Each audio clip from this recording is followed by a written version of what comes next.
Imagine a world where one of the biggest tech giants in the world, Google, is slapped with a massive fine of $33 million. But why? And what's really at stake here? Today, we're diving deep into why Russia fined Google billions of rubles and what this escalating clash between Moscow and big tech giants means for you, me, and the future of information worldwide. This is more than just a fine. This is a high-stakes battle over information control and global influence. Russia has a long history of keeping a tight grip on information.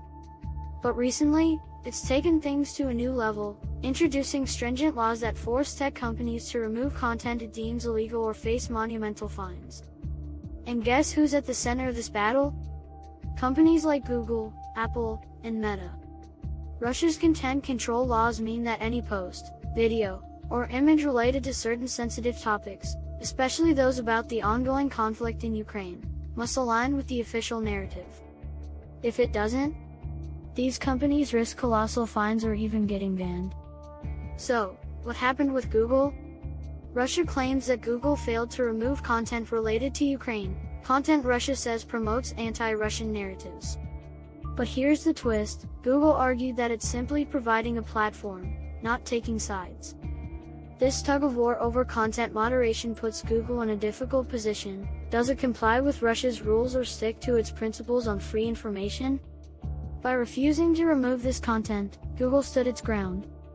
But Russia hit back, fining them a staggering $33 million. This isn't just about the money.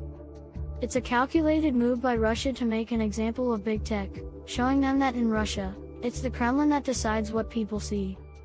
This fine sends a message loud and clear: if you're a tech giant operating in Russia, you're playing by their rules. And this isn't just about Google.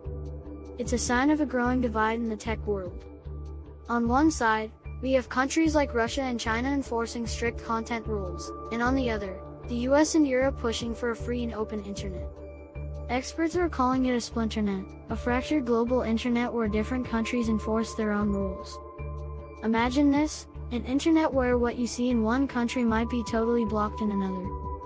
For companies like Google, this fine is a stark reminder that the world of tech is no longer borderless. For Google, the fine isn't just a financial hit, it's a decision point. Should it keep operating in Russia and comply with these laws, or pull out entirely? And if Google does comply, could it set a dangerous precedent for other countries to start enforcing their own laws on foreign tech companies? And it's not just Russia. Around the world, governments are watching closely. Countries like India, Turkey, and Brazil are already increasing their demands on tech companies, and Google's response could influence how these nations act in the future. So, what does this mean for you? Imagine a world where your favorite social media platforms, apps, or even search engines are subject to local laws. Your freedom to access information might depend on where you live. In some places, it might mean less access to the news, fewer resources for independent creators, and a shrinking space for free speech online. But it's not all bleak. This moment is also sparking important conversations about privacy, control, and the role of big tech in our lives. Can we have a global internet that's both safe and free? Or is this the beginning of an era where every country has its own internet, shaped by its own rules? The $33 million fine against Google may seem like just a story about one company and one government, but it's so much more. It's a battle over who controls what we see, what we hear, and ultimately, what we believe. Will big tech bend to Russia's will, or will it resist? And how will this shape the future of digital freedom?